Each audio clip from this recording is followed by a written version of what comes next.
అధ్యక్ష, నేను ఈ బడ్జెట్ ఈ వ్యాఖ్యలు చూసిన తర్వాత ట్రాన్స్పోర్ట్ మీద పోయినప్పుడు ఈ బడ్జెట్ బుక్ లో మొత్తం ఎత్తికిన అధ్యక్ష. ఆటో డ్రైవర్లకి 12,000 రూపాయలు ఇస్తామని ఎన్నికల సమయంలో మీ మేనిఫెస్టోలో, కాంగ్రెస్ పార్టీ మేనిఫెస్టోలో పెట్టి కనీసము 12,000 రూపాయలు ఆటో డ్రైవర్లకి ఒక్క మాట కూడా ఈ బడ్జెట్ బుక్ లో పెట్టలే అధ్యక్ష.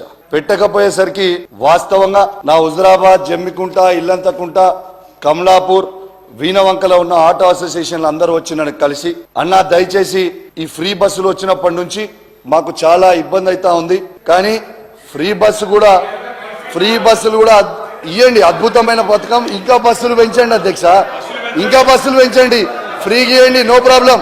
ఎందుకు తొందర పడుతున్నావు? ఏ తొందర కూడా కాదు, మస్తు మాట్లాడేది, తొందర ఎందుకు పడుతున్నావు? ఫ్రీగా బస్సులు ఇంకా అద్భుతంగా పెంచాలని కూడా కోరుకుంటున్నా అధ్యక్ష.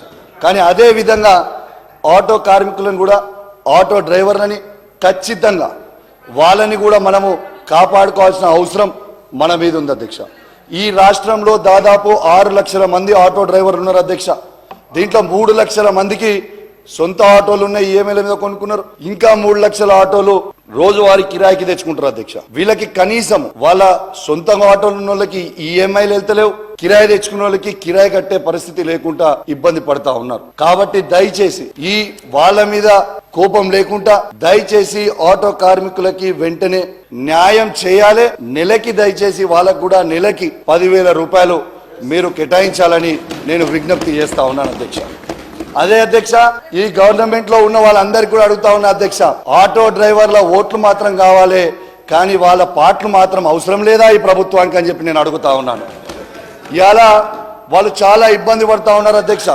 దయచేసి ఇలా ఆటో డ్రైవర్లకి మద్దతుగానే ఇలా ఈ కాకి డ్రెస్ వేసుకొని ఉన్నా, మీరు మద్దతుగా లేకపోయినా ఇలా కేసీఆర్ గారి నాయకత్వంలో బీఆర్ఎస్ పార్టీ ప్రతి ఆటో డ్రైవర్ కుటుంబానికి అండగా ఉంటామని సభా సాక్షిగా చెప్తా ఉన్నాను అధ్యక్ష.